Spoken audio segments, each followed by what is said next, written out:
Hey, what's up, guys? Welcome into the Big Friday Kickoff podcast. I'm Emily Cochran. He's Robert Rostanio. Ladies and gentlemen, boys and girls, we have officially made it to the playoffs. Yeah. The postseason is here, and this is a very special edition of the Big Friday Kickoff podcast. We're going to be breaking down every single game, every single class, 1A through 7A. We got 28 teams going to the postseason. Yeah, we do. And I think some of them we could have predicted, some of them we couldn't. I think that's There kind have been of some surprises. some for sure. surprises. Yeah, some teams left out that I think we thought would be there. But nonetheless, I think, week 11, fairly run-of-the-mill, a lot of non-region games, a lot of games that didn't really matter, a lot of teams taking off. So, I think we're mainly focused on who our 28 teams in Region 1 are playing down here, right? Yeah. If you aren't familiar with the way that the playoffs work, the top 4 teams go to the postseason. Number 1 and number 2 from each class are going to be hosting this week. 3 and 4 are on the road. So most of our teams are going head-to-head with Region 2. 7A in particular is going head-to-head with Region 4 up in Huntsville. They have the longest way to travel. Yep. 5 hours they're going to be spending on the road, which is crazy. That's a lot for a high school kid to be on a bus that long. Yeah, heck yeah. So many big games. I mean, we get to the point now where all the records, all the things we've talked about all season, like all of these teams have worked to get to this point, just to get the opportunity to chase a blue map. And this is where that journey begins right here in the first round. And now, like I said, those records don't matter. It's win or go home now. You have one opportunity if you want to keep, advancing to this postseason run, That's right. It's huge. This week is so huge. It's what we work all season looking forward to. And and this is, I think we've been pretty busy this week. We got a lot of, to say the least. Yeah, exciting stuff that we're going to roll out Friday for the first round. Big Friday Kickoffs is going to be out at St. Michael for their matchup against Pike County. So, I think we got just a lot of good stuff going on this week. But let's get into to these opponents, because these are teams that we don't cover all year. And so, a lot of people may not be familiar with who your team is playing or who your school is playing. So we did a little preview work on all of our opponents. So, you want to start in 7A? You want to start in 1A? Or where you want to go? Let's go ahead and start with 7A. Okay. Because I think let's start with the big guys The first. big dogs. Baker is the first team. They're our region champion in 7A. This is their first region title since 1989 under first-year head coach Eric Scott. So congratulations to the Hornets. This is huge for them, because if they had lost to Fairhope, they would have been the number 4 seed, and they would be traveling the 5 hours up north to take on a Huntsville team. So big opportunity for them this week to be at home and to host. I think that Baker has one of the best atmospheres when it comes to Friday nights. No doubt. Those stands are going to be packed. This is a very important matchup. They're going to be hosting the Florence Falcons. So I'm going to give you the floor to kind of talk a little bit about Florence, because I'm sure no one down here really is familiar with them. Yeah. Them especially being a team from up north. Sure. All the way at the tip top of the state. So one quick note about 7A that I think is important to mention. Typically, either Region 2 or Region 3 wins 7A. And for the most part, Region 1 and Region 4 can barely make it out of the first round. They typically go to the first round and get knocked out.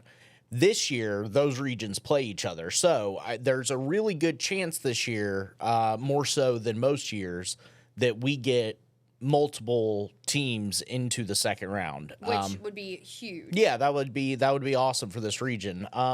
Region 4 has not won a playoff game since 2019. Goodness. So we have a little bit of an upper hand there. Florence. So Florence is 6-4 on the year. All right, they are the Falcons. They went 5-2 in their region. It is going to be a 5-hour and 45-minute drive for them. Okay, so this is an almost 6-hour drive for them. Yes. Okay. Now, I checked these drive times. When I checked these drive times, I don't know what was going on traffic-wise throughout the route, so it may not be that long, I guess. It's just an estimation. An estimation, correct.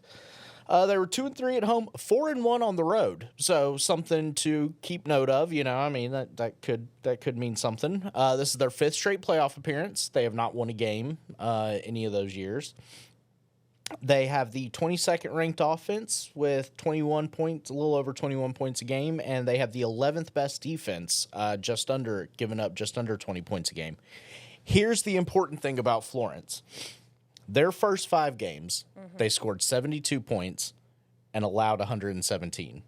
These last 5 games, they've scored 142 points and allowed 81. So they've gotten pretty hot. They've gotten a little hot towards the end. Not similar Honestly, to Baker.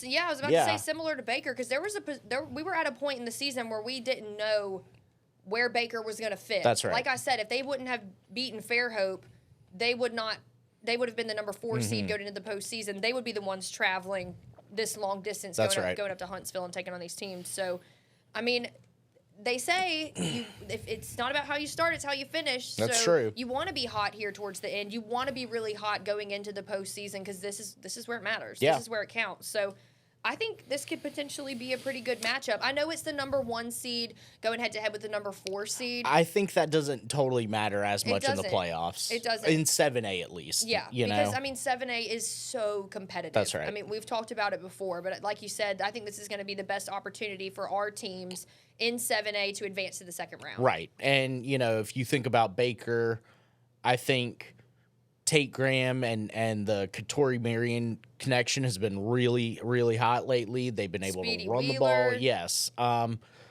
think Baker should take care of business in this game. And, they obviously won a playoff game last year. So, congrats to Eric Scott in his first year head coach. It is a big year for him. I mean, He's been the defensive coordinator at Baker for a while. It's not like he's a stranger to the Hornets program, but for this to officially be his first year as the head coach, I mean, this is huge. I also think he's going to be the coach for the South in the Alabama North-South All-Star game. Yes. So I guess everyone got their invitations this week, but maybe they didn't officially announce it because I don't know. I couldn't find a roster or anything on the North-South game, but I saw a lot of people saying, I was invited or congrats on the invitation. And if anyone's got those rosters, feel free to send them to us because working on a little project right now where, players and stats and awards are very important. So, I did see Baker post this yesterday. Congratulations to our head coach, Coach Scott, along with running back Jalen Speedy Wheeler, wide receiver Katori-Marion for being selected for the North-South All-Star game. Yep. So that's huge for them. I mean, Baker's always been a pretty strong team. Sure. I mean, they make the playoffs pretty consistently, but to be the number 1 seed going into it under a first-year head coach, and then you've got so much talent on offense specifically because that's been their bread and butter this season. When last season it was all defense. I mean, they were number, 8 in the state? Something like that? Yes, yeah. I mean, they had a really strong defense this year, or last year, and for it to be offense this year, that's what's really been what's shined for them to completely flip the script and then win a region title under a first-year head coach. I mean, it just seems like everything's working for Baker so far. Right, So really happy for the Hornets. We are going to be out at this game this week. This is going to be a good one. Yeah, I really do think it is. I think all our 7A games are probably going to be pretty good. Yeah, I think so too. So, speaking of that, our other home game, MGM, they're hosting the Austin Black Bears. I don't think we've got any Black Bear mascots down here, do we? No. The only time I've ever known someone with the mascot, the Black Bears, was when Ole Miss football was the Black Bears for us. That was when y'all were having an identity crisis, right? Short period of time. I don't even know what we are anymore. So, but MGM. I mean, this was a surprise to us because when we were thinking at the beginning of the season, we thought, okay, there's no shot that anyone can take down MGM. They'll be that number 1 team going into the postseason. They'll be the region champions. I mean, they didn't give us any other reason to think otherwise because they'd done so well throughout the season. And then they go head-to-head with Baker, and Baker beats them convincingly. Right. So, and if you think about MGM, they're also one of the teams in 7A that's had the best run in the playoffs historically. They've made it the farthest out of all our 7A teams. In recent years, under Zach Golson in particular. Sure. Because, I mean, Zach came in, this is his fourth season, I believe. Yeah. And, I mean, I've said this before. I sound like a broken record saying it, but what he has done out in Sims is just really incredible. Yes. This was a program that before he got there was 0-10. now, once again, they're hosting a playoff game. That's another thing we've also talked about over recent years. Like, Sims has become one of those really difficult places to play. Last season, they got that brand new turf. We went out there last season for Big Friday Kickoff. It looks so good. They packed those stands. I mean, these are communities that go out and really show out for their teams. And I know they're going to need that more than ever here in the playoffs, because you need that home field advantage is never more important than it is right now. Yeah. And I think this is going to be a great opportunity for MGM. They are the number 2 team going up against the number 3 team out of 7A Region 4. It's a 5-hour drive for Austin. And I know our viewers and our listeners don't know much about Austin, Robert, so go ahead and kind of break them down for us. Yeah, so Austin is coached by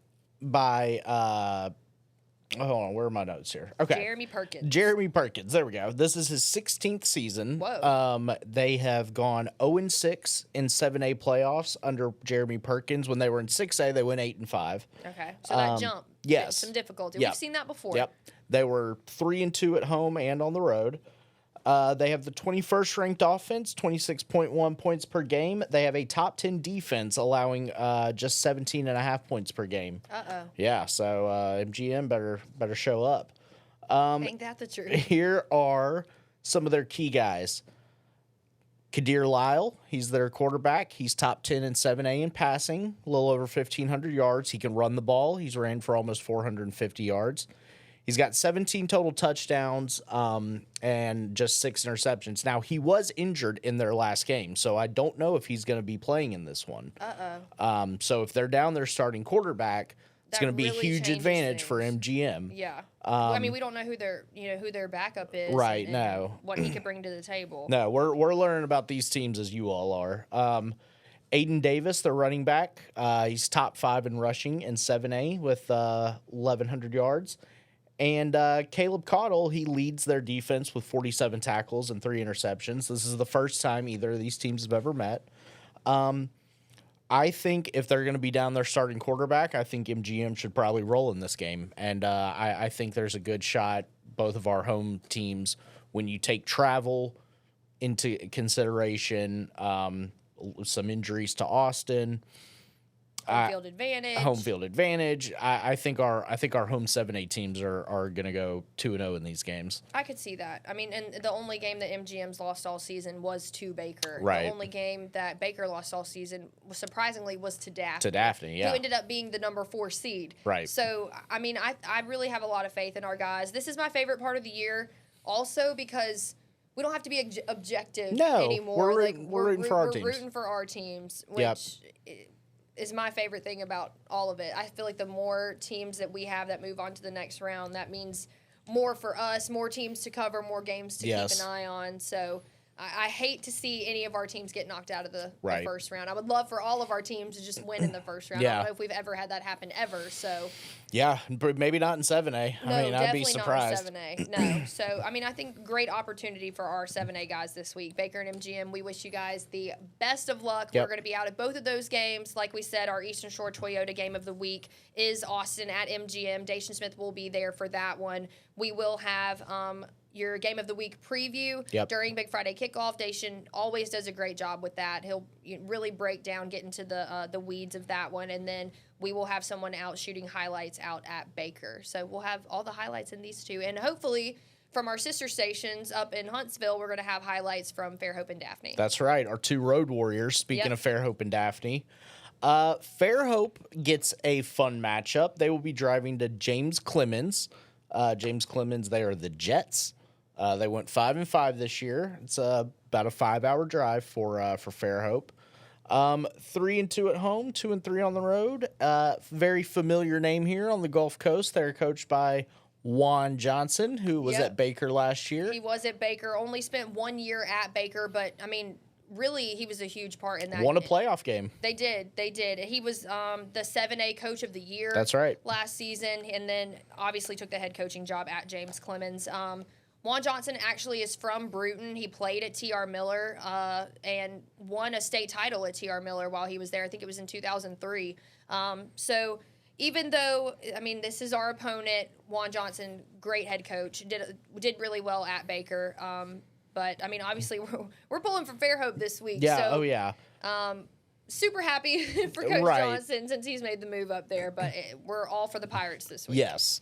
A little bit more on James Clemens. Their first season as a program was in 2012. They've been in 6A or 7A, I should say, since 2014. They are 3-9 all time in the playoffs. 17th ranked offense, 27 points a game. 15th ranked defense. They're giving up almost 24 points a game. Quarterback Matthew Evers. Here's an interesting thing with them when I was looking at them. All right. They have 9 different players who have attempted a pass this year. So What? that tells me they've got some kind of a weird, kind of tricky offense that they like to run where they've got guys throwing passes and running backs and receivers and all kinds of stuff. Well, that's going to be something to keep an eye on. Yeah, their leading passer was Matthew Evers, threw for 915 yards, 7 touchdowns. Leading running back, over 1,000 yards, MJ Gideon. Another running back, over 500 yards, Christian Ritchie. This is the first ever meeting with Fairhope. It seems like they're going to put the Fairhope defense to the test. That's what it seems like to me because just by looking at their numbers, they have a lot of different guys that get the ball, a lot of different guys that are getting yards for them. So it's going to be about Fairhope's discipline on defense, and as long as Trey Gardner and that offense stay hot like they close the year out, I think assuming the travel isn't big on them. I don't know. I maybe I'm being too optimistic, but I think there's a good chance we win all 4 of these 7A games. I mean, we'll get into the Daphne one here in a second, but I think so. I feel good about Fairhope in particular. I do too. They are just one of those teams in 7A that I think has really surprised me this season. I originally thought maybe they'd end up being the number 4 seed if they even, I didn't even know if they were going to make the playoffs. I just didn't know enough about them this season. I think that the biggest thing for them has been their offense under Trey Gardner. I mean that he's really he's had to battle through injury. Yes. Is finally fully healthy this season. Has done really, really well. He's one of our Player of the Week recipients. Yep. I mean, after they won, they beat Daphne. That was such a big win for them. They played it close with Mary G. Montgomery. Back in early October. That one was only 28-21. So if you think about it, at that time, MGM was the best team in our region, and for Fairhope to play them so close that week and then beat Daphne convincingly the next week, I think it was like 38-21 was the final in that game. Right. And then you close the season not so well against Baker. But I think the reason that they struggled against Baker is because their offense was just not getting it done that night. I think Trey Gardner had a tough night. I mean, he went off having just like a record night for him against Daphne, and then the next week you're on such a high, and then you go up head-to-head against Baker and you lose 35-10. They just weren't able to get it done on offense. I think that the key this week is that offense to fire on all cylinders. That's going to be so important. Trey Gardner needs to be at his best. Yeah, and big plays are so important to the Fairhope team, whether it's special teams, defense, long pass plays that Gardner has hit to Fisher Southall or Andres Hunt. So, yeah, if they can be explosive like they were, and the defense can be opportunistic like it has been all year, I think they're in a good spot. In this game, despite the travel situation. All right, let's move on to our last 7A matchup. Daphne is traveling to Sparkman. They're the Senators. What do you think about the Senators as a mascot? I want to know what your mascot looks like. Like, what's the costume? What's the outfit? Are you wearing a suit and tie? I guess it looks like Benjamin Franklin or something. I don't know. I'm thinking that, like, when I think of a senator, I think of like navy blue suit, red tie, politician. Yeah, it's not intimidating. No, it doesn't. I mean, no, it doesn't. I mean, there's a lot. There's a lot of things I could say there, but I'm not gonna do it. You're not gonna get me here. It's just an interesting mascot. I don't think I've ever heard that before. Maybe we're thinking about it a little too literally, though. maybe. Maybe. I don't know. I'm just not. I've never heard anybody called the Senators Yeah. before. Maybe I should do my, get on the Google and do me some research. Get on the Google machine. Yeah. But anyway, man. so yeah, Sparkman, they're 5-5. They were also 5-2. This was a region that had a 4-way tie for first place, and there was some controversy at the coaches summit or meeting, whatever they call it. I think last week, where I believe it was James Clemens or maybe Florence who pushed back about the tiebreaker that the HSA ruled that gave Sparkman the region title. So, this region, pretty much across the board, they're all 5-2. They are 2-3 at home, 3-2 on the road. This is their 5th playoff appearance and first region title since 2006. They were 0-4 in those other 4 times. They have the 16th ranked offense, 27 points a game, and the 26th ranked defense. They give up a lot of points, 30.8. Yeah, looks like it. Josh Nalen, their quarterback, he's thrown for 1,300 yards, 19 touchdowns. That's good for 13th in 7A. One of the best running backs in 7A, Braylon Lawson, rushed for just over 1,400 yards, which is good for 2nd. Nalen's top target, Zayden Bodner, has nearly 700 yards, which is good for 9th in 7A and 9 touchdowns. And they've got the 2nd leading tackler in 7A, Blake Battle. Great name for a linebacker. Last name. Yeah, that's a good name for a linebacker. I love that. I love that. He has 139 tackles on the season, and this is the first ever meeting with Daphne. What do we think about this? I think Christian Seeger's probably looking at that defense and getting a little excited. That's another, similar to Fairhope. I think Daphne's in the same boat, whereas their offense has really been what's working for them this season, with Christian Seeger coming in, taking that leadership role, the transfer from Spanish Fort. He was the backup at Spanish Fort. Now he's leading his team to a playoff appearance. I still feel good about Daphne. I mean, I do too. If you look at how they kind of wrapped up the season, I mean, I think they went through the hardest part of their schedule earlier in the season. That's the thing with them, is that we almost forget kind of how good they were because it felt like MGM, Fairhope, Baker all played each other in the second half of the year, whereas Daphne got all those games out of the way earlier in the year. Yeah, I mean, Daphne. They kept it close with Mary G. Montgomery. They only lost 41-31. That was the 3rd week of the regular season. Then they win against Foley. They beat Baker 34-20. Yeah. And it just seems like, because that was also a point where Baker was kind of in that lull at the beginning of their season. Daphne, on the other hand, kind of came up firing on all cylinders right out of the gate. They got a big win against Spanish Fort. I know that's non-region, but a rivalry game. Got a big win there. And then they close out. They beat Davidson. They beat Alma Bryant. They drop it to Fairhope, which I don't think we really. That's a good loss, though. I would say so. 38-21 was your final in that one, and then they absolutely blow out Robertsdale to wrap up the regular season, 60-13. Yeah. So obviously they can get it done on offense, and this is not your grandfather's Robertsdale. This is not the Robertsdale. No, they were good this year. Yeah, they were not bad.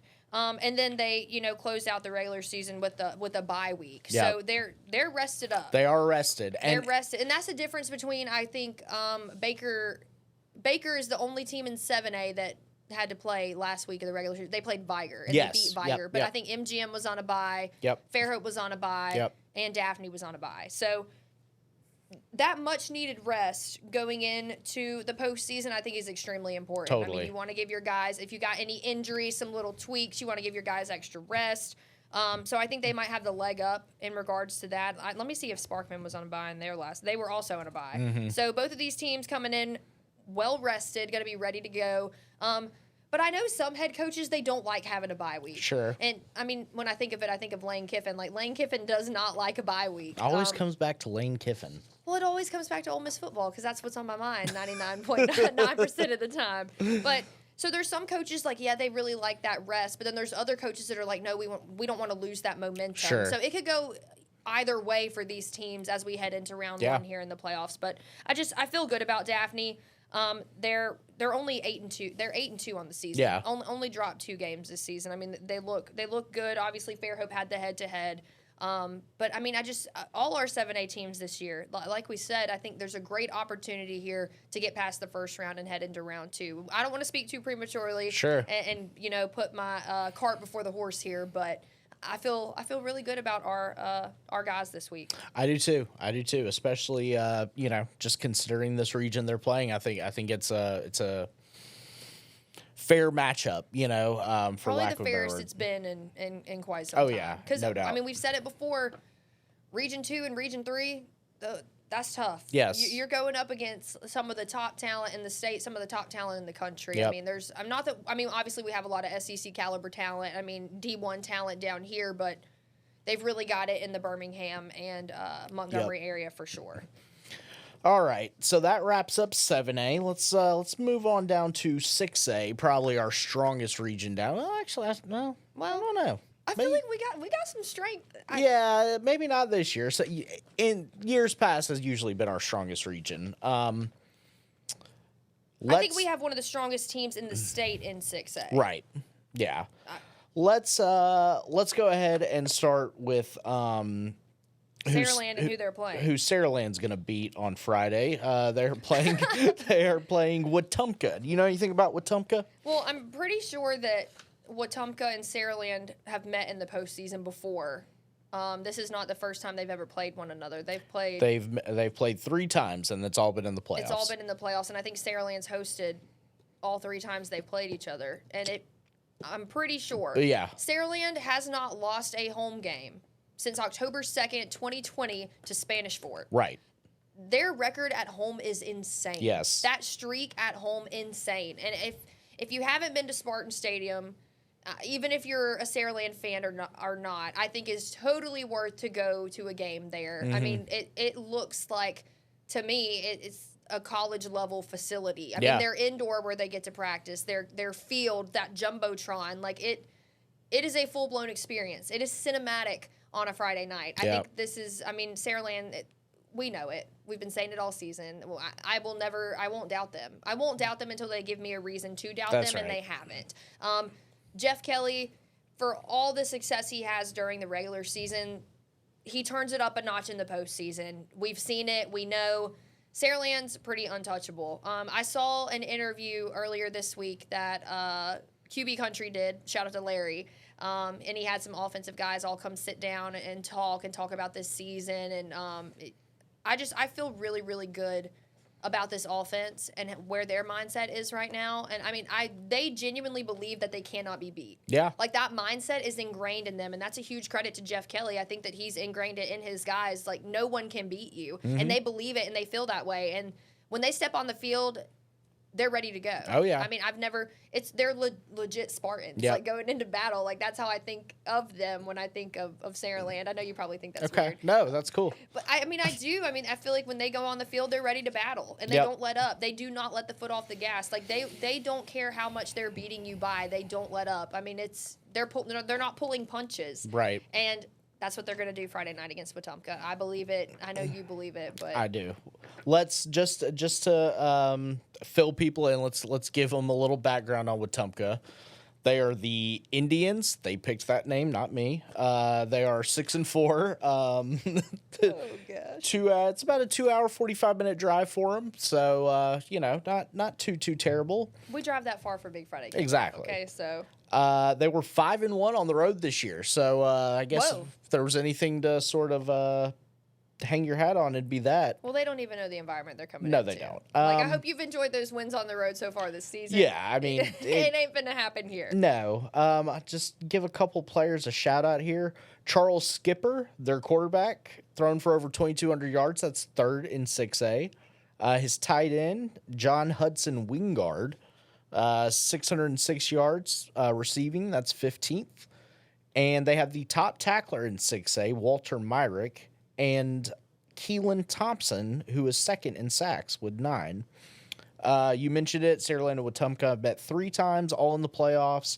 Saraland's won all 3 by a margin of 107-42. Yeah, when the last time they met was in 2022, and that's when Saraland went on to win that state Yep. title. Just a great year for the Spartans, but when they played in that game, it was 48-14. And typically you just, I mean, okay, I got to also think, okay, it's the number 1 team going against the number 4 team, but to make it to the playoffs, I mean, you got to have some talent. Oh, you got to be absolutely. all right, you know. Yeah. But 48-14, that's BTA. Yeah.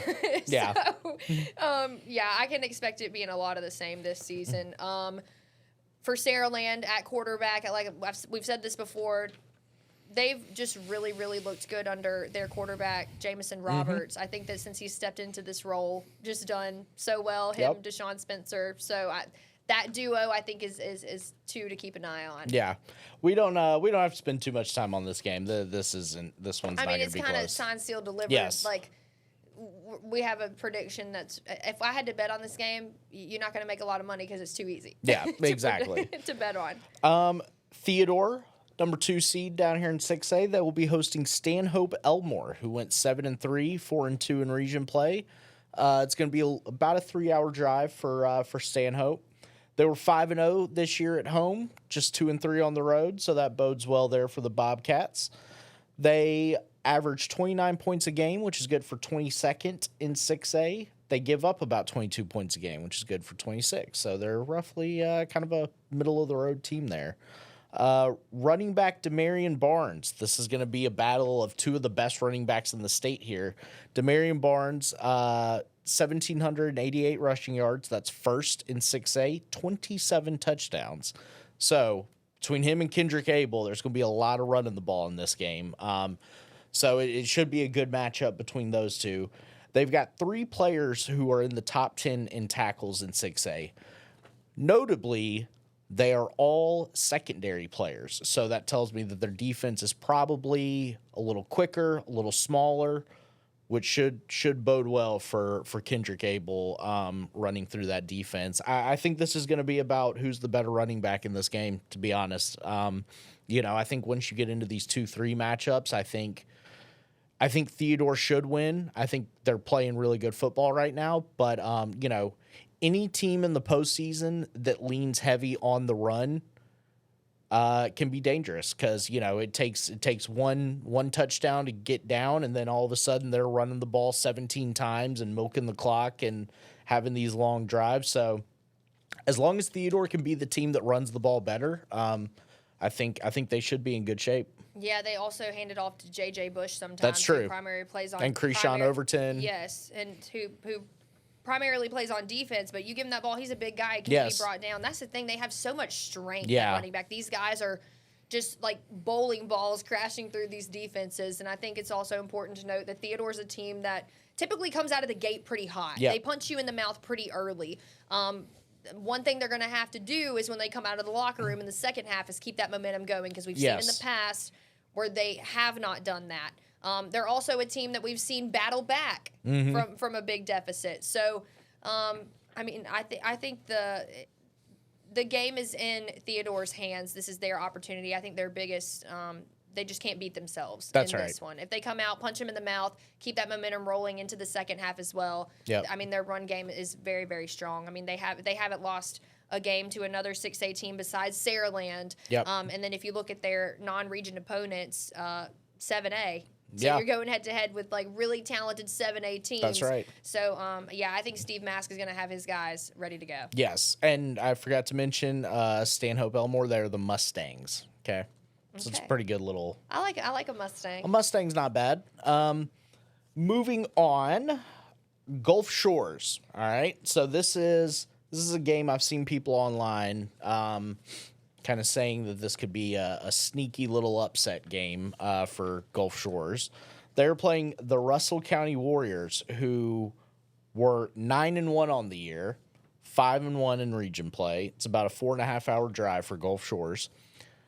This is their 5th playoff appearance ever, first back-to-back playoff appearance. They were 4-1 at home, 5-0 on the road. They have the 11th best offense in 6A, 36.5 points a game. The 19th ranked defense, giving up 18.8 points per game. Their quarterback, Bryson Riggins, he's a senior, threw for over 2,000 yards, 24 touchdowns. He's the 125th ranked player in this year's class, recruiting-wise. Oh. Yeah. Interesting. So, pretty good quarterback there. Chris Lucas at running back rushed for just over 1,000 yards. That's good for 4th and 6A. Riggins' top target, Quentin Lewis, 643 receiving yards. That's good for 13th. And they also have the 75th ranked player in this class, Jamari Burnett, who's committed to Alabama State. This is the first meeting between these teams. Now, one thing to note about Gulf Shores, they played Major Hudspeth at quarterback last week. Yeah, Coach Hud's son. Coach Hud's son threw for 6 touchdowns. Now, granted, keep in mind they were playing against Murphy. That's right. Who hasn't won a game this season, and in one game had negative 90 yards. Yeah. Yeah, we're not going to harp too much on that. I'm just saying, well done for Major, but at the same time, like, look at your opponent. Well, and the main reason I bring that up is, will he start this week? I think, for me, this is just my opinion, and I don't know because I didn't talk to Coach Hud, but I think that, like, you're going up against Murphy, last game of the regular season. You're going to win. You want to rest your guys. You want to keep them healthy. That could be why. Sure. But at the same time, I don't know. It could be Major, could be Judd. I think it's going to be Judd Harris. Yeah, I just shout out to all of the young quarterback talent that is down here right now. You see Major Hudspeth do that. Granted, it's against Murphy, but someone like Tucker Wade over at Orange Beach, who passed for over 1,000 yards this year. Davis Barnett at Bayside, Shamar Tootle at Cottage Hill. There are just a ton of good young quarterback. Hayden Fincher at St. Paul's. You give him time to develop. Like, give it a couple seasons, even next year. And these kids are getting reps right now. Yeah, so, which is so important. Yes, we got a lot of good young quarterbacks down here. So, should be an interesting game. Obviously we're rooting for Gulf Shores in this one. I feel good about this one mainly because, like I said, and I've said it before, Gulf Shores had a very difficult schedule all the way through. They're non-region opponents. They're in-region opponents. I think they did really well to wrap up the season. Even I'm still looking at these games where they've lost. I'm looking at who they lost to and how close these games were. If you keep in mind, they played it really close against St. Paul's. It was 27-23 in that one. And there was an opportunity for them to come back and beat St. Paul's. And I think that's going to be the hump they need to get over. Number one, don't get down that much where you have to battle back. But it's really important, kind of similar to Theodore. You got to come out of the gate hot, and you got to be able to finish. You don't want to get a really big deficit early in the game. You don't want to have to battle back in the second half. Because I think the struggle that they've had is how they've finished games, not being able to finish, not getting those big wins when you need them. If you look at their win against Spanish Fort, that was 24-19, a close one, still a win. Their game against Theodore scored 14 unanswered points in the first, or 20 unanswered points in the first half. Gulf Shores came back and scored 14 in the second. So you got to take that second half and you got to play that way in the first half also. And then they got those last 2 wins to close out the season: Baldwin County, Murphy. I feel good about Gulf Shores. This is their first season since they've been in 6A, because they made the jump to 6A last season. This is their first trip to the playoffs in recent years as a 6A team. As a 6A team. So go Dolphins, go Coach Hud. I know you're going to have those guys ready. He runs that program like a college program. It is a well-oiled machine. And even though they're on the road, I feel good about how the Dolphins are going to perform in this one. I saw a clip of him this week talking about practice, and it motivated me. I was like, you know what? I should practice with passion. Literally, I want to go play for Coach Hud. I love his speeches when he's talking to his teams, and he's very, very heavily involved with his youth teams because we know it's so important nowadays. You want to start building these guys from a young age, and you want them to stay and stay here and play at your high school in your community. And he's very, very involved with coaching the younger teams in his area. And his motivational speeches, they motivate me. They're good. He should give TED Talks. So shout out to Coach Hud for the way he motivates his guys. I think it's really awesome. No doubt. Go Dolphins. All right, let's move on. Our final game, McGill-Tulane will be taking on Pike Road. They're the Patriots. Yep, and we're familiar with Pike Road. Yes, we are. They went 8-2 this year and 6-0 in region play. It's going to be about a 2-hour, 45-minute drive. Not bad, not horrible. For McGill. They've made the playoffs every year since the program first started in 2018. Pike Road. Yes, they were 3-1 at home, 5-1 on the road. They won the region 6 of the last 8 years, and that includes 1 state title and 2 straight semifinal appearances. Ooh. They lost to Enterprise and Opelika. Lost to Enterprise 24-17 and lost to Opelika 24-22. And they only gave up 33 points in the rest of their games. So outside of their 2 7A games that were 1 score, they pretty much dominated everybody. They have a top 10 offense at 38 points a game and the 3rd best defense in 6A, only allowing 8 points a game. Quarterback Gunnar Gibbs, he's top 20 in passing in 6A, 15 touchdowns, 3 interceptions. Jamichael Jones, he's one of the best players in the state, 22nd ranked player recruiting-wise. Miles Katari, he's a big-time recruit that you've probably heard about. He's committed to West Virginia. He's one of their linebackers. Braylon Outlaw, he's also a top 50 player in the state at linebacker. They've got an athlete, Jordan Holmes, who's committed to Kennesaw State, plays offense and defense. This team's loaded. I mean, Pike Road, they're one of the most talented teams in the state. This is going to be a tough task for McGill. It's only their second meeting. First time they met was in 2021. Pike won 76-51. It's like a basketball score. Oh my goodness! I would say a girls' basketball. Yeah, score, but, right. But yeah, yeah, that's insane. I know we typically see Pike County when they play against, or Pike Road, excuse me. We typically see them when they play against Saraland, and it's always a good game when those two play each other. So McGill is 100% going to have their hands full. I think McGill is one of those teams that also got hot towards the end of the season. They did. And hopefully they're going to carry that momentum into the postseason. I've seen McGill go into the postseason before as a number 4 seed and give the number 1 seed a run for their money. Yeah. So I have faith in the Yellow Jackets. I think they did get hot at just the right time. I think this is going to be a good matchup. It could be. It could also be not so great. It could also not be great. I'm trying to keep the faith. But go I'm Yellow really Jackets, all right? We're rooting for the Yellow Jackets, but 100%. boy, y'all may be walking into a buzzsaw here. I mean, it's tough because, it's like, I feel like Pike Road is like the Saraland, like what Saraland is down here. Yes. That's what Pike Road is up there. 100%. That's why they're the number 1 team. That's why they've won all these region titles. They've won a state title. It's very similar. What they've got going on at their program is very similar to what we have going down here with Saraland. That's right. So. Yeah. Let's go ahead and bounce on down to 5A here.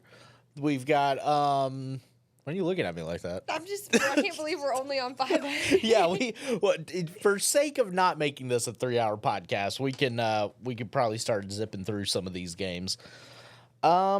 Williamson will beat Eufaula in the first round. That's who that's who we gotta be careful sometimes. That's who they match up with. Eufaula, it's going to be about a 4-hour drive. They were 6-4 this year, 4-2 in region play, 3-1 on the road. Okay, so keep that in mind, Williamson. I'm sure they're like, yeah, whatever. Eufaula averaged nearly 31 points a game. It's good for 17th, and gave up almost 24 points a game, which is 28th. They've got kind of a do-it-all guy on offense. Running back receiver Jalen Wright. He threw for 1,500 yards, which is good for 12th. Rushed for 871 yards, which is good for 15th.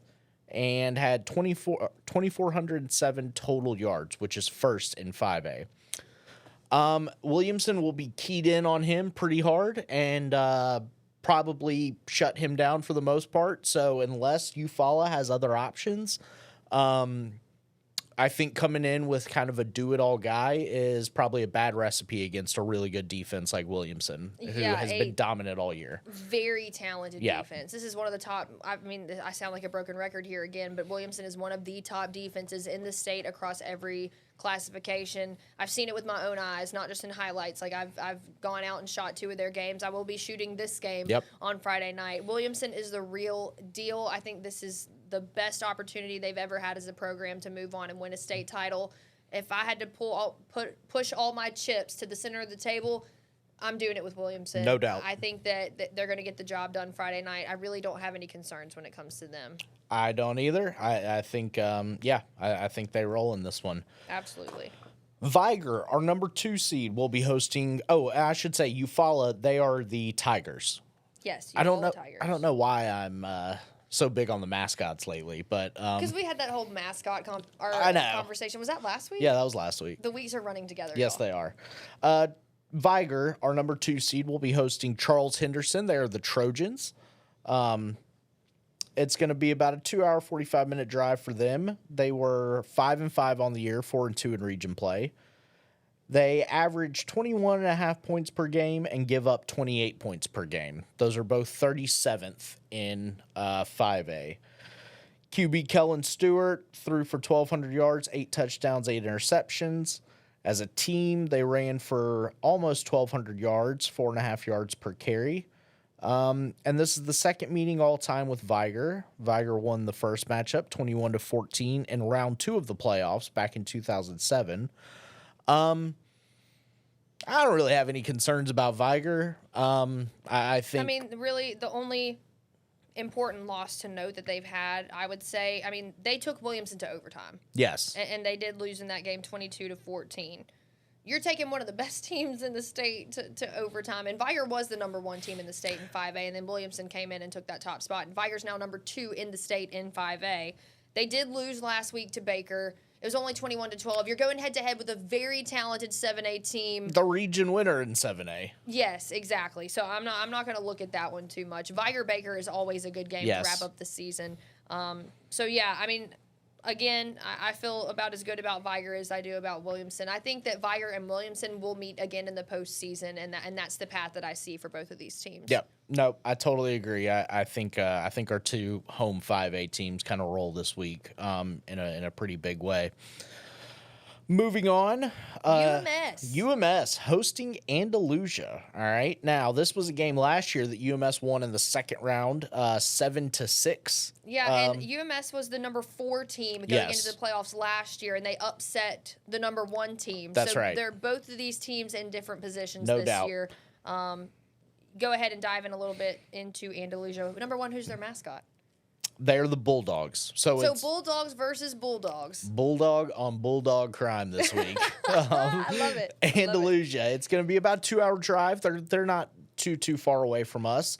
They went 7-3 this year. They were 5-1 in region play. Just 2-3 on the road though. They were 5-0 at home. So UMS. That's a good home field advantage for Andalusia. Yeah. 28.5 points per game. That's good for 24th in 5A.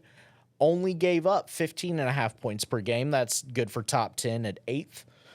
QB Noah Murray threw for just over 800 yards, 10 touchdowns. Zarek Jones, their running back, that's a good name. 916 yards, 12 touchdowns. And Jordan Skanes, their top target, 550 receiving yards, 5 touchdowns. They are 2-19 versus UMS all time.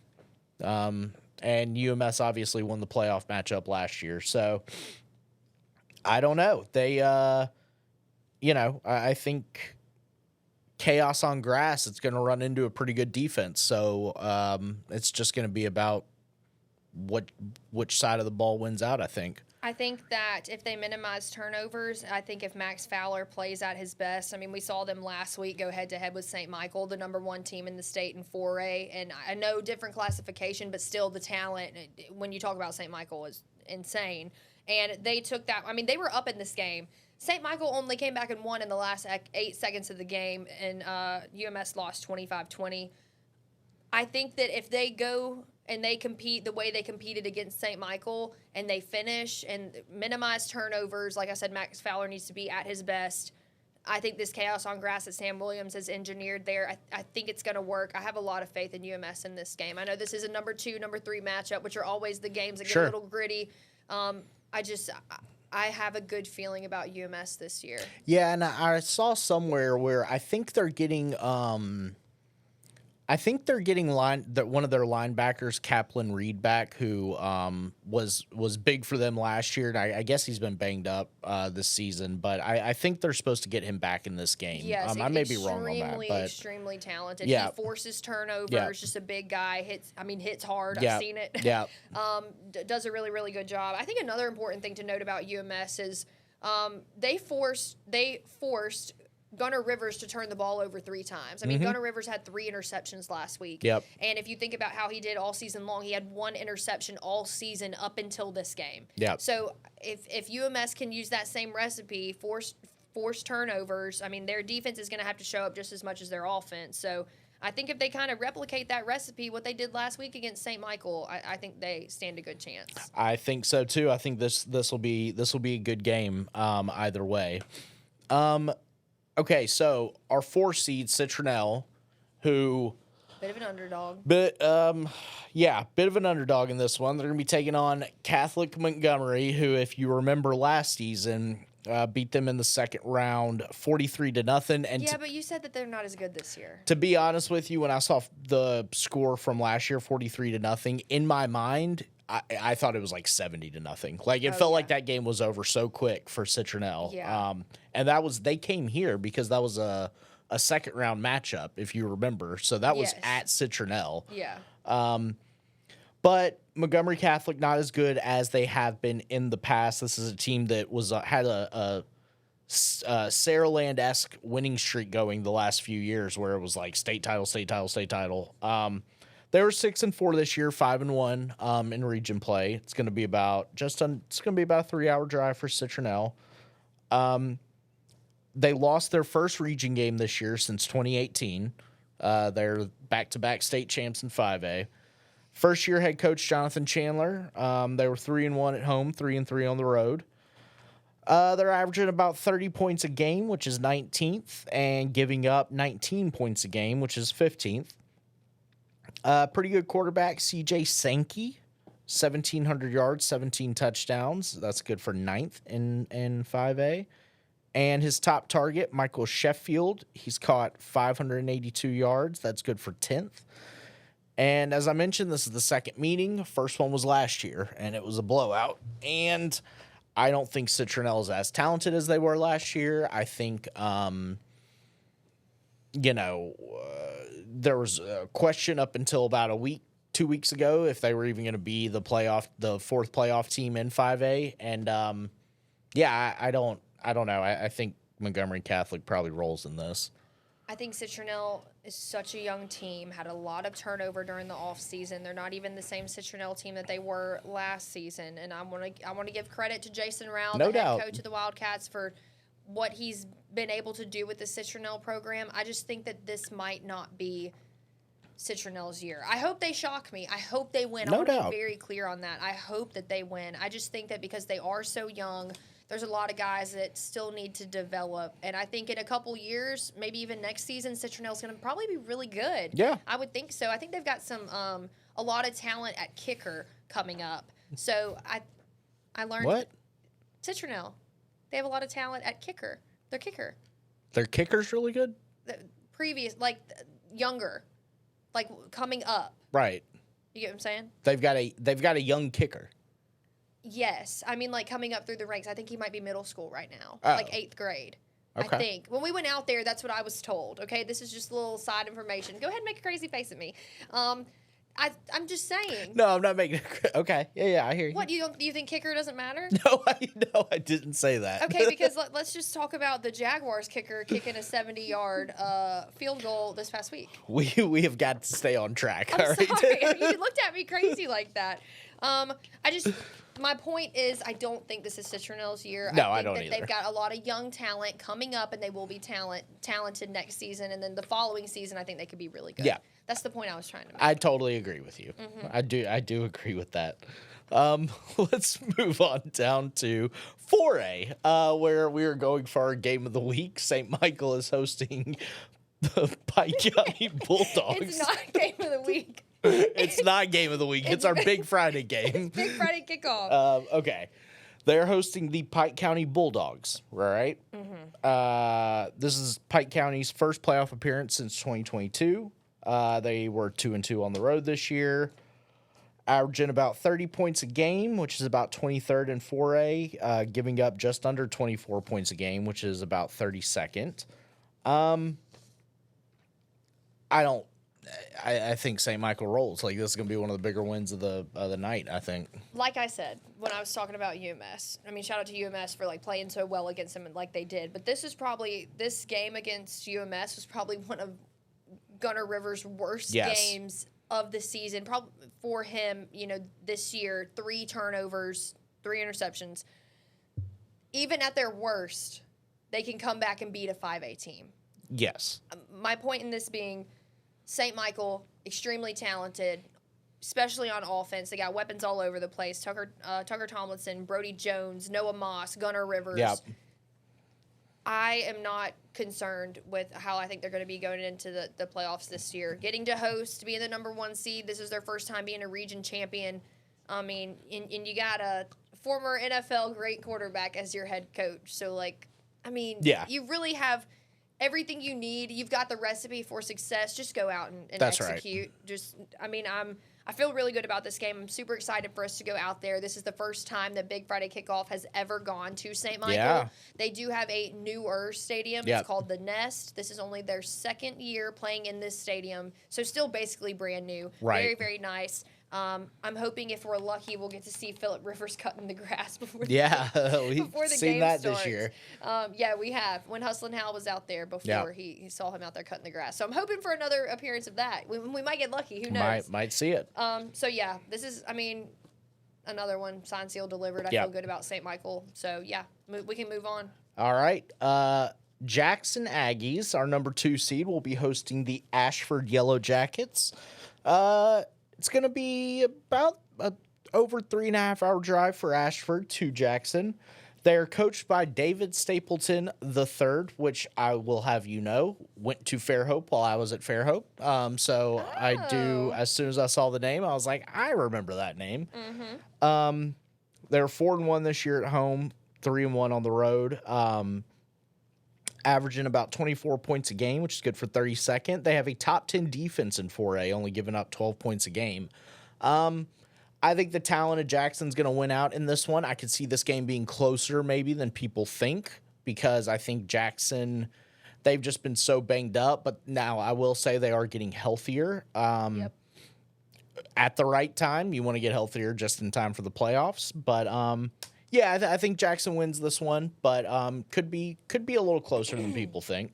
I need Landon Duckworth to be at his absolute best. Yes. I think that he's struggled a little bit in previous games. Obviously still extremely, extremely talented, but I think if he's at his best in this game, I think Jackson's going to be okay. Yeah. I think that a wake-up call for them was getting beat by St. Michael. I think that was okay, we're coming back guns blazing. We want blood. Yep. So Jackson, they're the reigning 4A state champion. They want to go back to back. So I think there's a little more on the line for Jackson. I think the expectations are extremely high, and they have an expectation to meet. And I could see them, yes, I think it could be close in this one, but I've got all the faith in the world in the Aggies and what they've been able to do. Yeah, no doubt. I do too. So.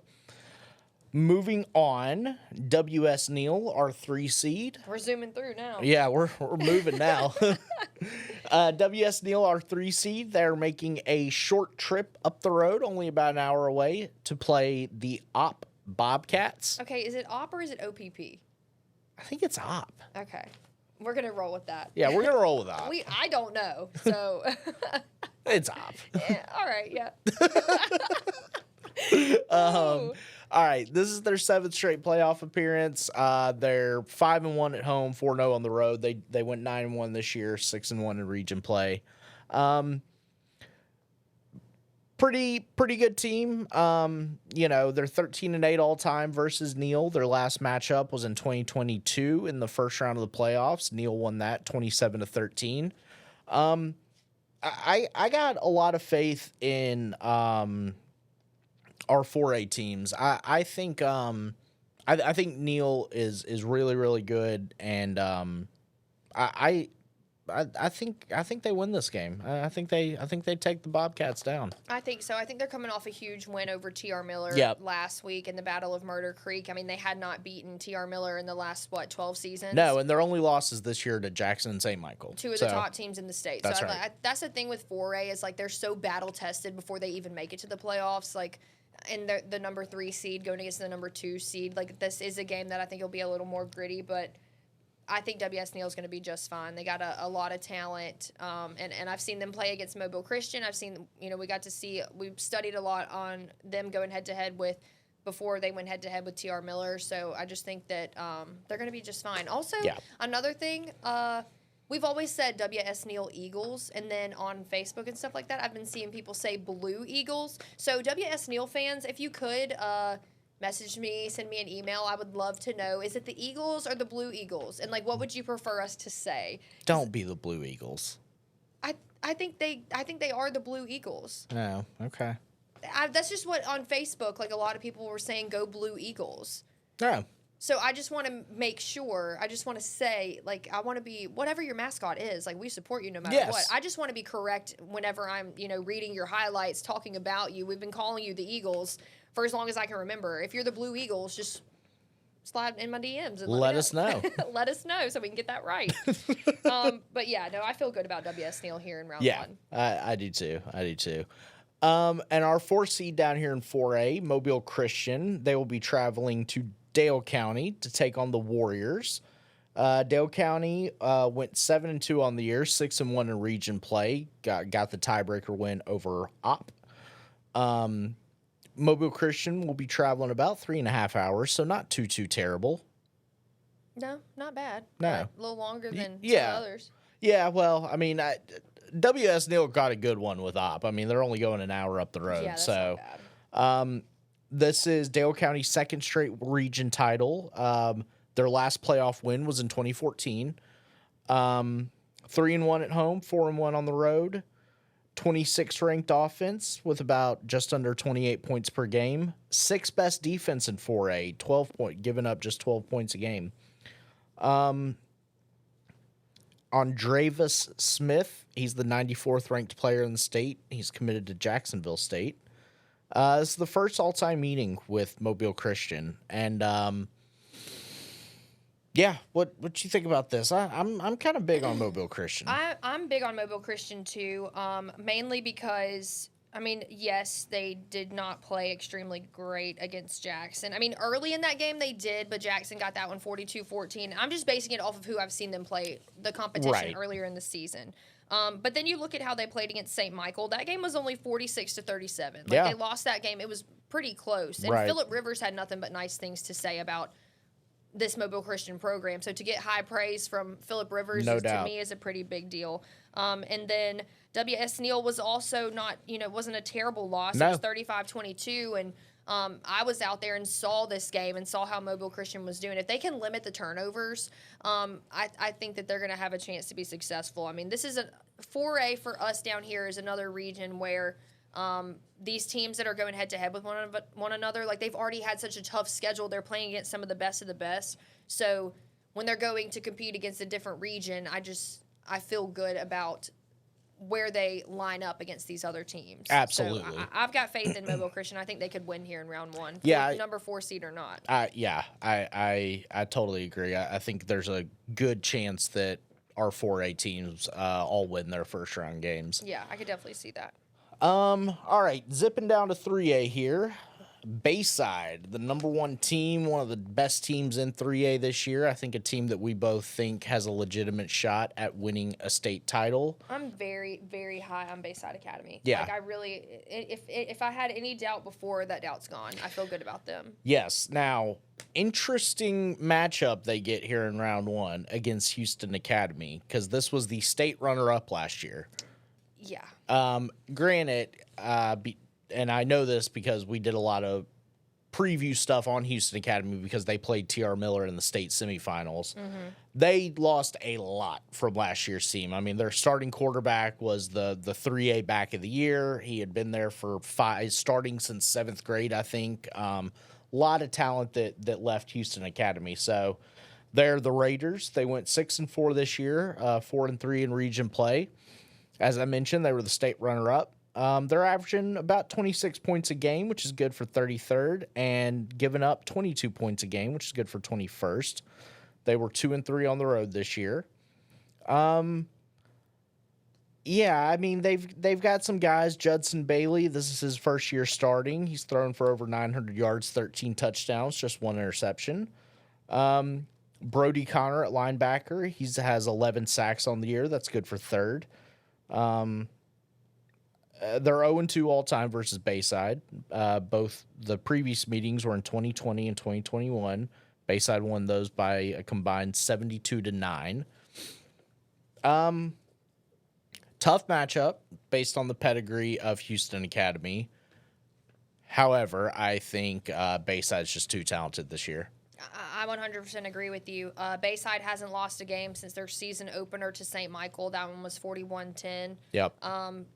And you got to think about it. You're a 3A team going against a very talented 4A team that could compete with a 6A team, in my opinion. So, but ever since then, I mean, Bayside has not let off the gas. I'm trying to look at their scoring. They've been outscoring opponents 391 to 114. Yeah. I mean, they've just been absolutely getting it done. I think the most besides St. Michael, non-region matchup, the most points they've allowed on them was in week 2 against Marbury.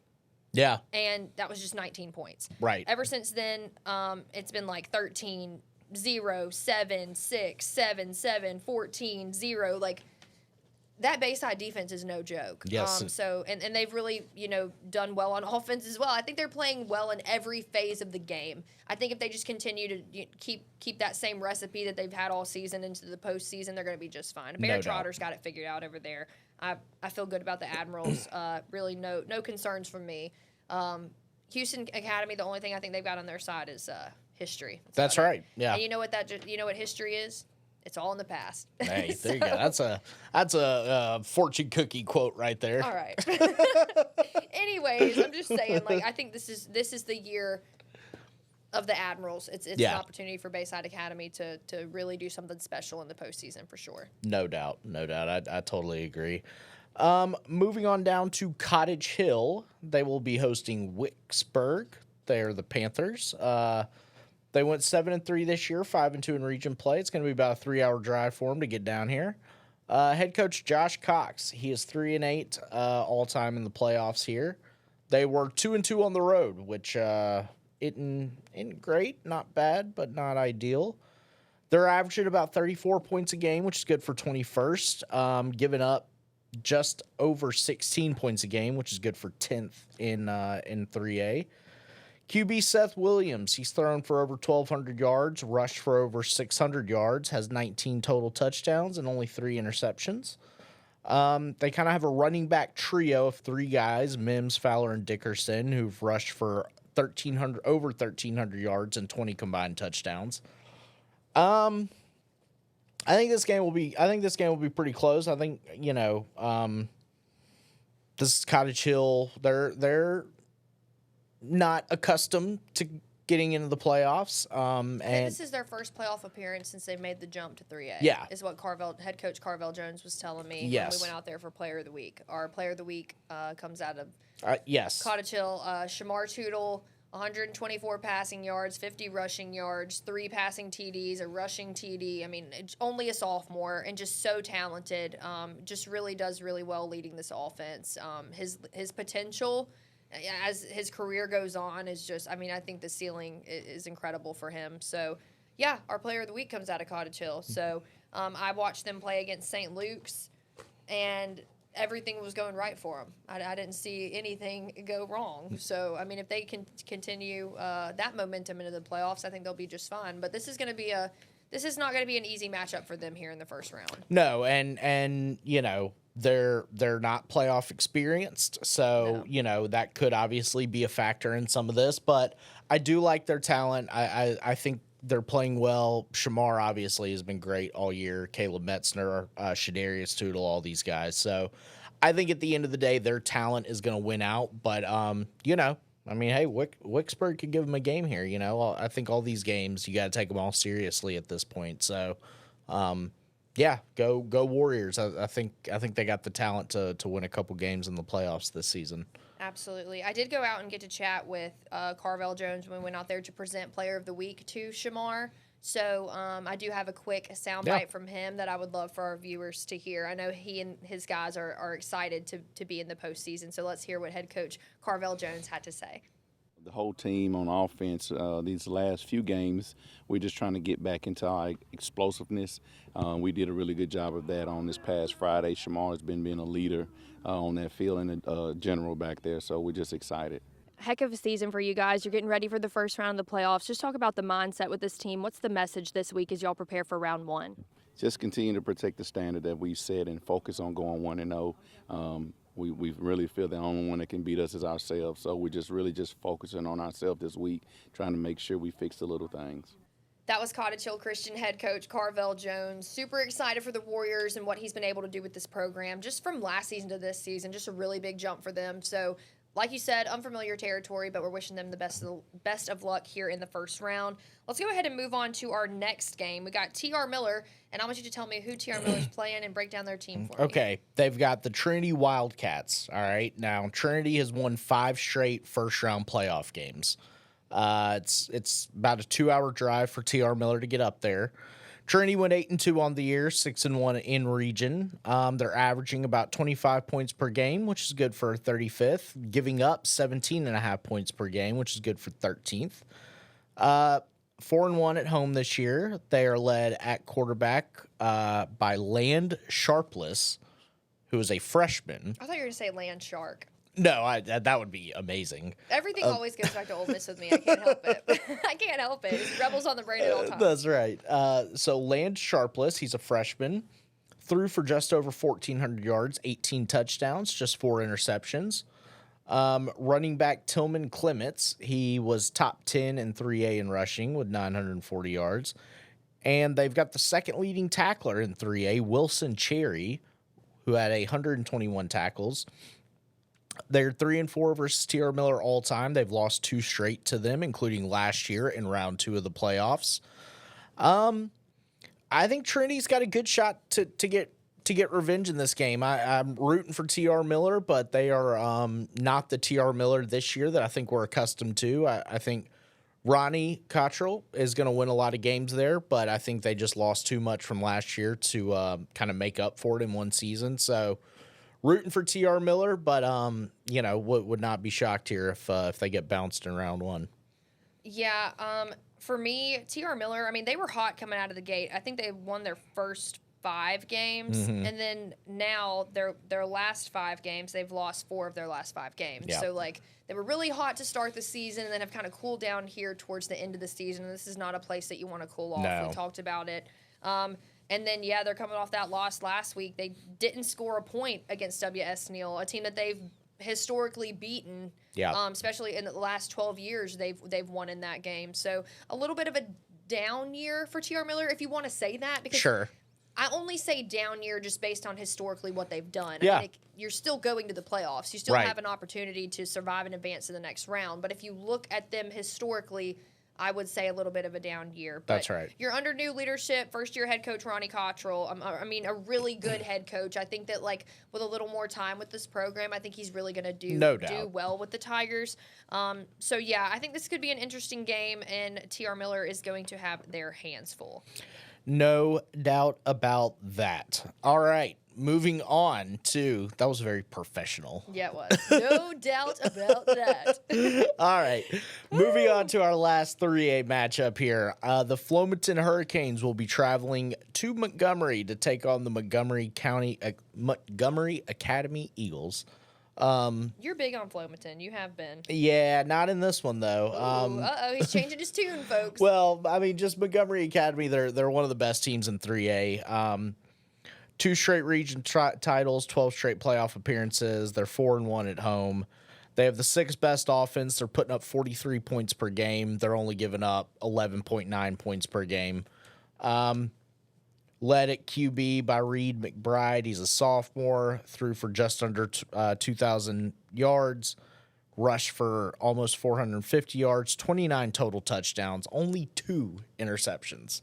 All right. Yeah, they're gonna have their hands full with him. Yeah, it's and I mean it doesn't stop. You go down their whole team. Fifth, Jarrett Friendly, he's fifth in receiving yards. They've got a running back.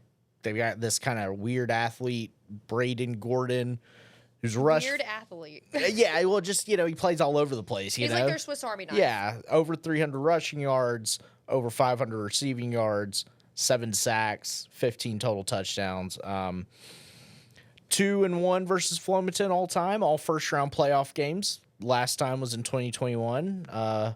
Flomaton weirdly has been outscored in these games, but somehow owns the 2-1 record. I don't see how. I really like this Flomaton team. I just don't think they've got enough juice to keep up with Montgomery Academy. Yeah. You were so big on Flomaton all season long, so I'm there. I'm just supporting. They're one of our local teams, but this might not be the year. Yeah. I mean, we know the Hurricanes are under new leadership. Yep. First year head coach Jace Gandy. Yep. And still, you've made it to the postseason, and anything can happen in the postseason. It really is about just getting here.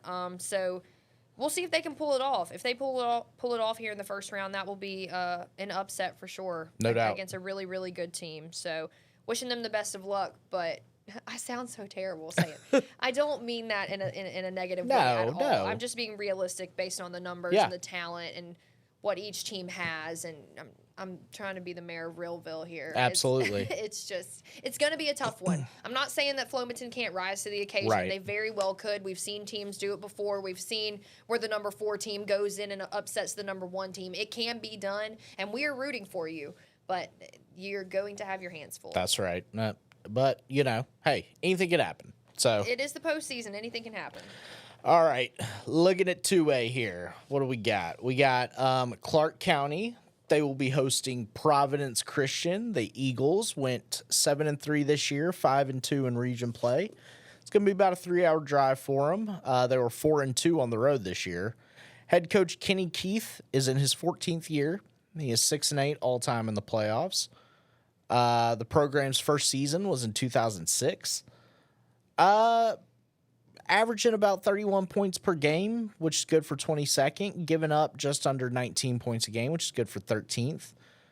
Quarterback Craig Pittman's got over 1,000 all-purpose yards, 19 total touchdowns, only 2 interceptions.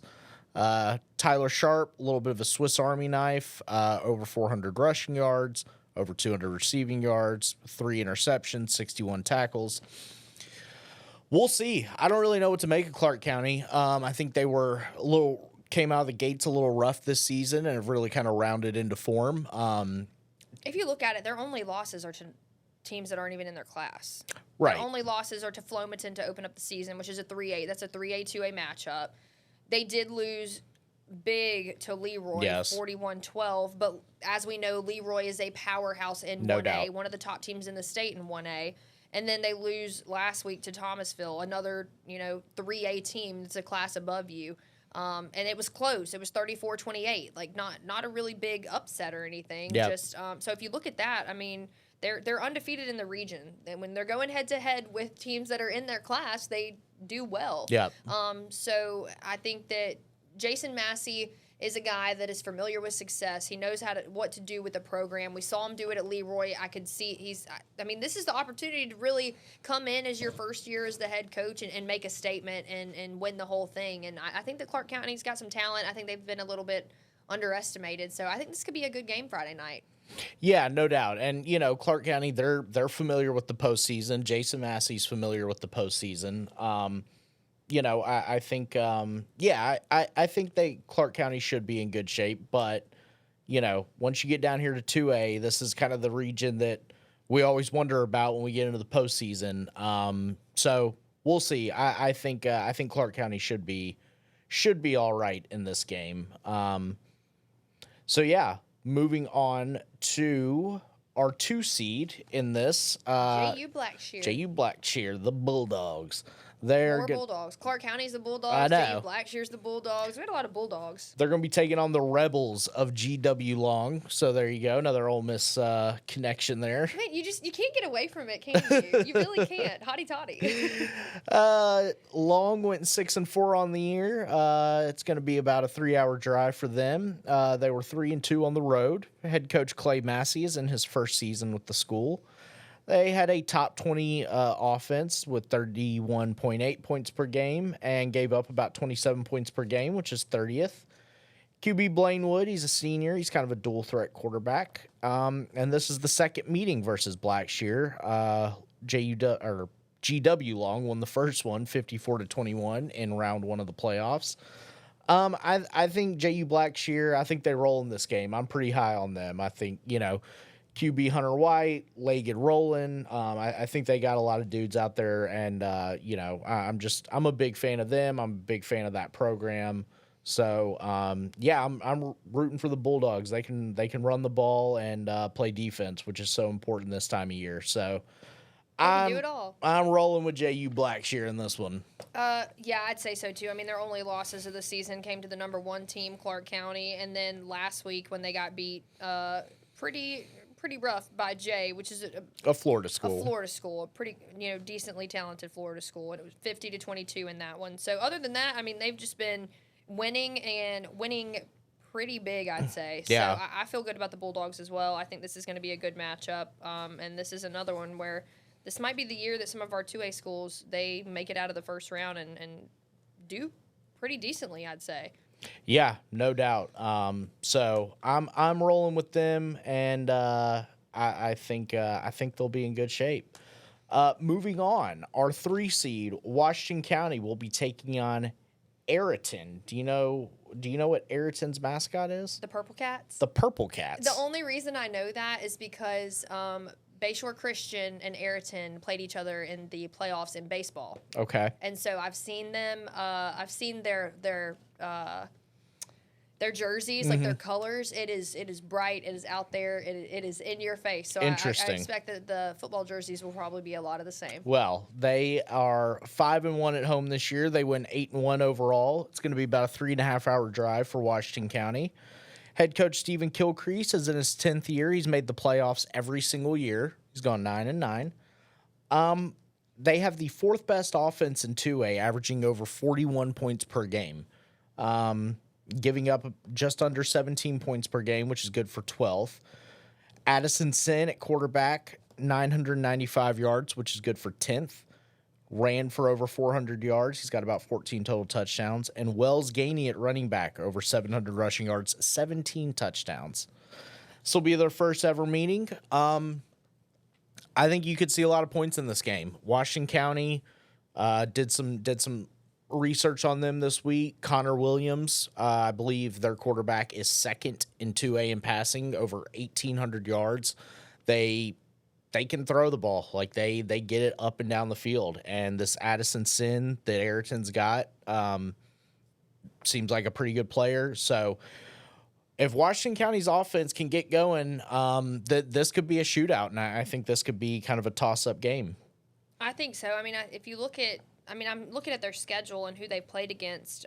Cottage Hill, they lost that one to open up the season, but as we know, Cottage Hill is a really talented team in 3A. And then they also lost to Leroy, which is a very talented team in 1A. And then JU Blackshear and then Clark County are their only other losses. Like, you're losing against some of the top talent. That's right. in these classifications. So you never know. Washington County could go up there and make a statement. I think I could see it traveling from good old Chatham, Alabama. To how far of a drive did you say this was? About 3.5 hours. Yeah, it's a bit of a haul. A little bit of a haul. But I mean, I've got all the faith in our local teams. I've probably said that about every single one of them. I think you have. Love you all. Good luck. You're going to do great. But no, I genuinely do feel good about Washington County. I think that they're pretty talented and they could do well here in the first round. No doubt. One of our local teams that I am absolutely rooting for, but cannot say that I've got as much faith in as I do some of these others, is Chickasaw. Okay, Chickasaw. Who is traveling to Cottonwood to take on the Cottonwood Bears, who went 6-1 in region play this year. They went 4-1 at home, This is their third straight region title. They have a top 20 offense and the 21st ranked defense. QB Ethan Simmons, over 600 passing yards, over 700 rushing yards, 16 total touchdowns. Trevor Tillman at running back, over 800 rushing yards, which is good for 11th. Over 500 receiving yards, good for 7th. 19 total touchdowns. I just don't think Cottage Hill has the juice to kind of keep up with Cottonwood in this game. I think Chickasaw? Yeah. You don't think Chickasaw has the juice? No, I don't. Is that what I said? You said Cottage Hill. Oh, no. It's okay. Chickasaw. We're in 2A. Yeah, first of all, Chickasaw hasn't played a game at home all season because their stadium's under construction. So, like, the home field advantage thing, like, they've had to deal with this, like, That's traveling all season long to go up against opponents. And it's just, like, yeah, they're 4-6. And if you look at their wins, they're not against, like, they've got some brutal losses. yeah, their losses are rough. I mean, the only wins they've had this season are against Fruitdale and Central Haneyville and Bayshore Christian and St. Luke's. And their St. Luke's win was only 12-9. That's right. So, yeah, I'm not going to speak ill of any of our local teams. We're rooting for the Chieftains, but it's going to be a tough one. We are pulling for you, and in my prayers, I will be praying for all 28 of our teams, and I mean that from the bottom of my heart, 100%. Yes, but absolutely. I'm realistic with what the outcome could potentially be. So, yeah. All right, moving on to 1A. Final 4 games here. Elba will be traveling to take on Leroy. These are two teams that are used to postseason success. I think Elba is on a bit of a down year here. Went 3-7 on the year. Fewest wins since 2003. Head coach John Cooper's in his first season with the school. 25th ranked offense, 42nd ranked defense. I don't think we need to spend much time on this game. I think Leroy's a state title contender, and I think they're going to roll the Tigers in this one. I'm just going to go ahead and say it. I have a special place in my heart for Leroy and their team and their community and their program and head coach Chan Lowe. And I'm not just saying that because we went out there and they fed us good. It's not just that. It's just like the morale and the love and like the positivity like around that team is like unlike anything I have seen anywhere else. It's also Leroy is one of those teams where they are giving 110% every time they step on the field. That's not just on game day, that's in practice as well. I think we talked about this last week a little bit. Coach Lowe had to tell his guys to like, hey, chill out, back off a little bit at practice because they're hitting each other hard, and he had to make them like take the pads off and chill, dude. Like, chill. We're getting ready for the postseason. I feel really, really good about this Leroy Bears team. I think that they are primed in great position for a state title.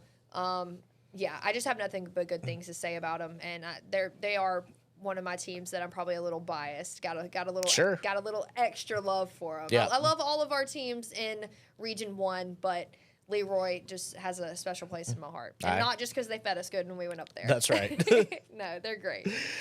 Well, moving on, another game that I think our region team will claim is Southern Choctaw hosting Georgiana. Georgiana went 5-5 on the year. It's about a 2-hour drive. This is their fourth straight playoff appearance. They were 3-2 on the road this year.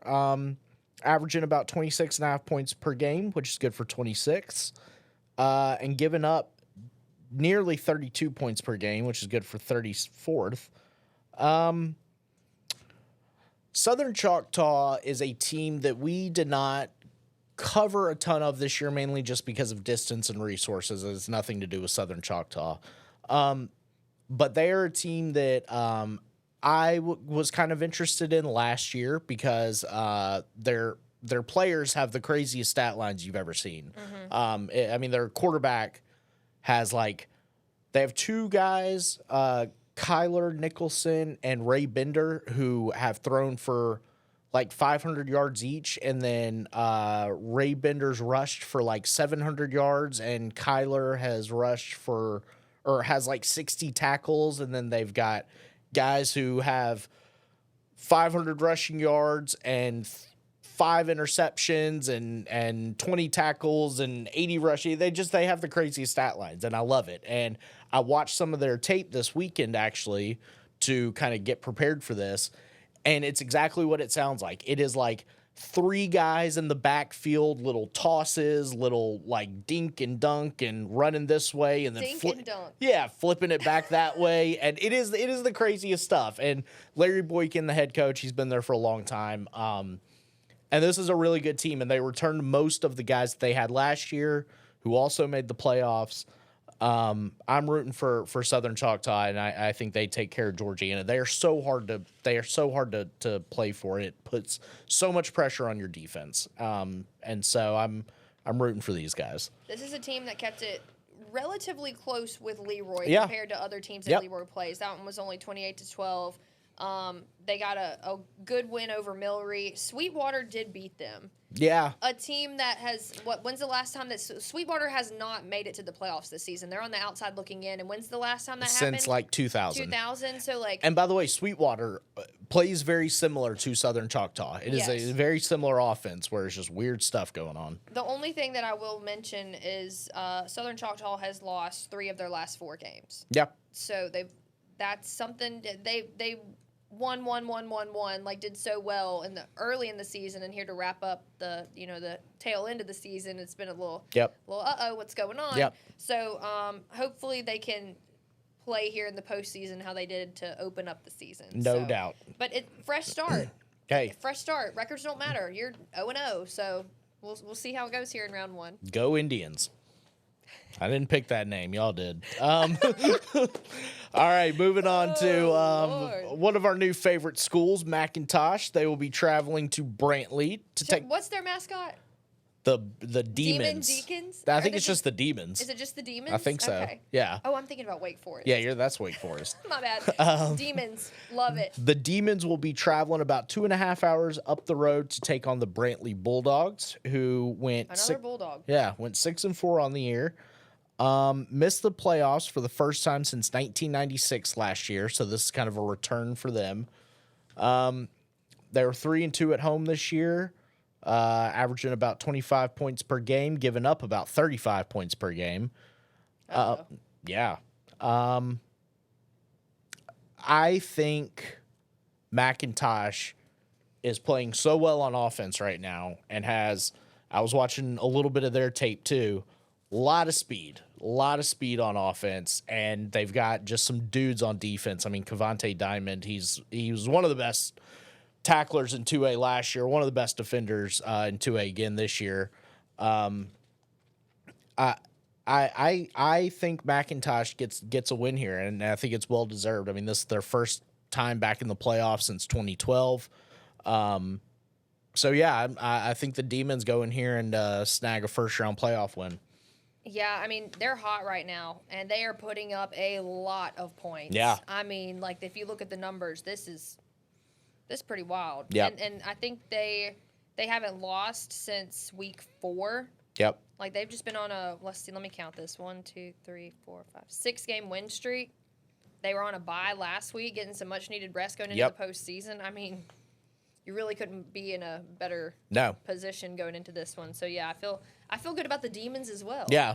Heck of a mascot. Yeah. We don't hear that a lot, the Demons. No, you don't. And congrats to Coach Harris. He's done a hell of a job with that team. Moving on to Millery, taking on McKenzie, who is undefeated and 10-0.